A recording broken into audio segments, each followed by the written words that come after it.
बहुत समय पहले कालवन नाम का एक घना और रहस्यमय जंगल था। वहाँ का राजा था वीर नाम का एक तेंदुआ। लेकिन वीर बाकी तेंदुओं की तरह सिर्फ ताकतवर नहीं था, वो था बुद्धिमान।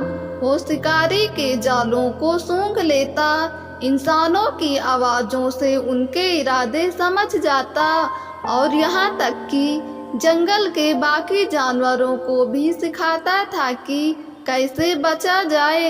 एक दिन जंगल में 3 नए शिकारी आए, धीरज, करण और राहुल। उनके पास थी नई तकनीक, ड्रोन कैमरे और नींद की गोलियों वाले डार्ट्स। उनका मिशन था बुद्धिमान तेंदुआ को पकड़ना जिंदा। उन्होंने गांव वालों से पूछा, जंगल के कोनों में कैमरे लगाए, लेकिन हफ्तों बाद भी तेंदुआ उनके हाथ नहीं आया। पर एक रात ऐसा हुआ जिसे वो जिंदगी भर नहीं भूल सके। शिकारी रात में अपने तंबू में सो रहे थे, तभी करण को किसी की आहट सुनाई दी। जब उसने टॉर्च ऑन की, सामने कोई नहीं था, लेकिन उसका कैमरा ऑफ हो चुका था। सुबह उठकर देखा, उसका सारा सामान पेड़ों पर टंगा था, ड्रोन गायब और उनके जूतों के नीचे एक ताजगी से बनी तेंदुए के पंजों की निशान। पर कोई खून नहीं, कोई हमला नहीं।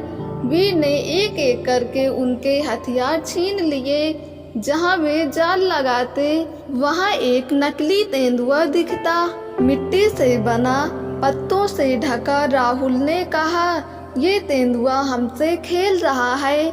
और वही हुआ। तीसरी रात वीर ने उनके सामने आकर खुद को दिखाया। उनकी बंदूकें जाम हो चुकी थीं, कैमरे रिकॉर्ड नहीं कर रहे थे और वीर बस एक सातिर मुस्कान के साथ एक तरफ चला गया, जैसे कह रहा हो, ताकत से नहीं अक्ल से जीत होती है। शिकारियों ने अगली सुबह गांव छोड़ दिया और बुद्धिमान तेंदुआ वीर आज भी जंगल का राजा है। कहते हैं, अगर तुम जंगल में हो और तुम्हारे पीछे कोई आवाज ना आए, तब भी संभल जाना, क्योंकि वो है बुद्धिमान तेंदुआ। लेकिन कुछ महीने बाद गांव में एक नया आदमी आया, जिसने कहा, मैं वीर को जानता हूँ, क्योंकि मैं वही हूँ जिसने उसे ऐसा बनाया। दोस्तों, अगर आपको ये कहानी पसंद आई हो तो हमारे YouTube चैनल को सब्सक्राइब करके बेल आइकन को क्लिक कर दें, ताकि वीडियो का नोटिफिकेशन सबसे पहले आप तक पहुँचे।